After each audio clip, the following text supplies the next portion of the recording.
Now that I'm editing this video, I now realize that my voice actually sounds a bit boring after a while. So, sorry about that, I guess. Anyway, let's just continue. Firstly, I want to have a camera in my scene, but I want to have a background image as well. I'm setting the background image to a video of the Stranger Things original intro. How do I do this again?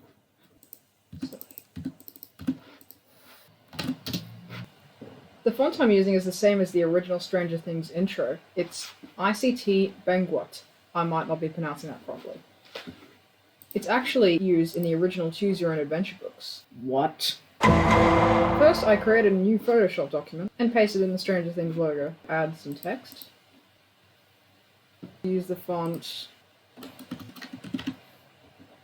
Benguet. Let's add a title. Let's say, I don't know, what's an off-brand idea? Let's say, weirder stuff. It's a synonym, right? So the way I'm going to do this is, I've noticed that the letters on the ends are actually a lot bigger. So that's going to be a bit interesting.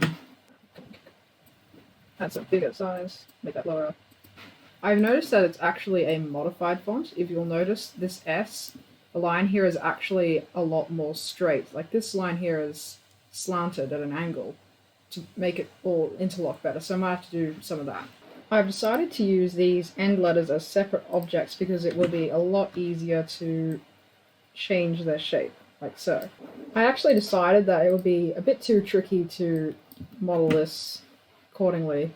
What I'm going to do is I'm going to create the original logo and then modify it to say the text I want. Funnily enough, I accidentally downloaded the wrong font. I downloaded the bold version instead of the regular version, so everything looks, well, thick. Yeah, this looks much better. I've been trying to get this right for a little while now, and I now realize that it does not matter. So I'm only going to try and get an approximate result. Okay. So this is the result. Now I just have to find a way of getting it into Blender, which will not be too hard. This has been sped up. I'm just trying to get Photoshop to draw a line around the logo so then I can bring it into Blender and it will understand it as a vector object. So now I've exported into Adobe Illustrator. I'm now going to export that as an SVG. That's not even a mesh yet, that's just curves. Ugh. I rotate this along the x-axis by 90 degrees and hopefully that's the right way. Yeah, great, it is. Okay. We have another problem. These are not cut out holes, so we're going to have to fix that by going like this and going object, convert to mesh. What I'm going to do is extrude it. What I've done is I'm creating a Boolean modifier, which is something that like basically subtracts one mesh from the other. So here's the slightly hard part, and that is actually just animating all of the objects. Instead of animating the objects, I'm going to animate the camera instead, because that should be easier.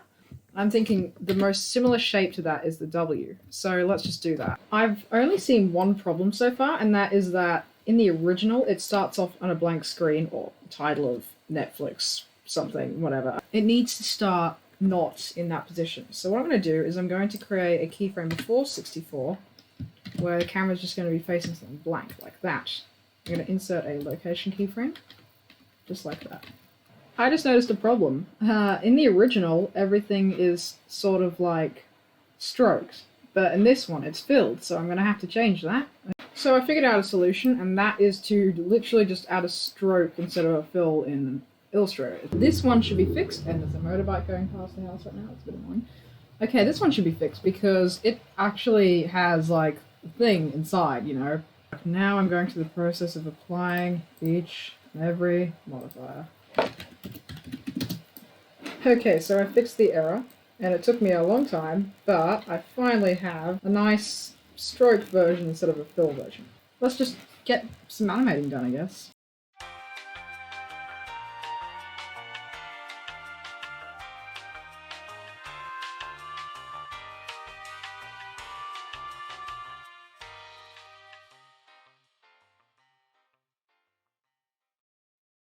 I've already run into a problem. See this? Well, it's just not responding. It won't quit. It's taking up all my RAM, and Blender is refusing to save without crashing.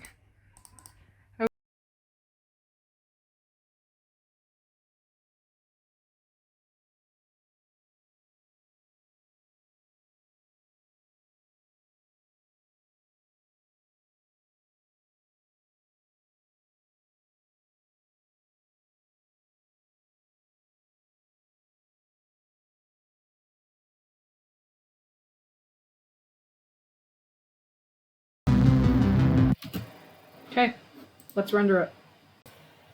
Okay, so I've rendered first sequence off, and I'm going to tick image sequence. I'm using a program called Cheapit. So yeah, it's just a cloud rendering platform, but instead of having a render farm, you borrow other people's computers, and you volunteer your computer up for rendering as well when you don't need it. I've added a little bit of noise to the frame, and I've also done some color corrections to help make it look a bit more like the original with brighter reds and things.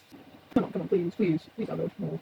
Takes a lot. Amazingly, this would have taken 7 hours to render. 7.5 hours.